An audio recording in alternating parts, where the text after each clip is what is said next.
This story is from 5 years ago, but it still gives me chills when I think about it. At that time, there was a young man in our neighborhood who was rumored to be kind. His name was Ian. He always carried a flag with him, and whenever I ran into him, he would stop, hold my hand, and pray for me. One day he whispered to me, "You have such a pure soul, so I'll tell a secret only to you. I was actually an angel living in heaven, but the archangel told me to help the corrupted earth. So I came down." I thought he was joking, so I laughed and played along. "Really? Then where are your wings?" He touched his back and replied, "When I was born in a human body, my wing bones became too small. I miss flying." I just laughed it off. However, the interesting thing was that he really had a kind heart, like an angel. When he saw homeless people on the street, he would take them to his house, feed them plenty of food, and pray for them. He also cried all night when he saw people who had accidents or were in unfortunate situations on the news. I was touched by his actions, and we became close friends. But as time went on, darkness began to cover him. His house started to be filled with countless homeless people, and thieves broke in and stole things recklessly. But he forgave them all.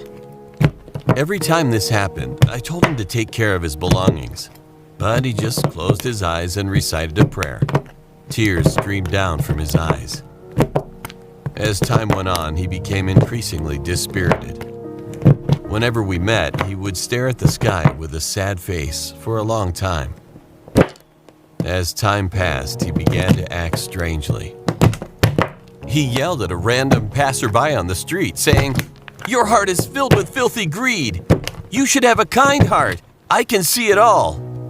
The person flustered and ran away. Another time, we went to a restaurant together, and he suddenly slammed the table during the meal and shouted, "How can this be considered as food? Compared to the food in heaven, this is garbage." Then he covered his ears and screamed, "This is not music! Compared to the music in heaven, this is just noise." Then he sang hymns like a madman, and eventually we were kicked out. After that, he continued to cause trouble in the neighborhood, and I stopped contacting him. Several months passed. One day, I heard shocking news from a neighbor. Ian had gone missing.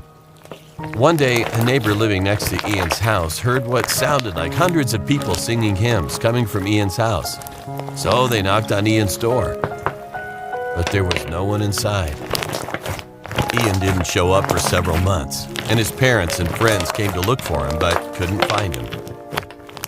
So they eventually filed a missing persons report.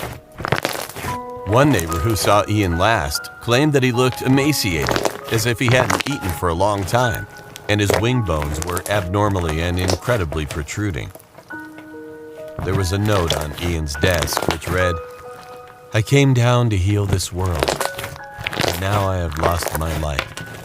The children of Satan are whispering to me day and night to come down to hell. Dear God, please take me back to heaven." Ian is still missing.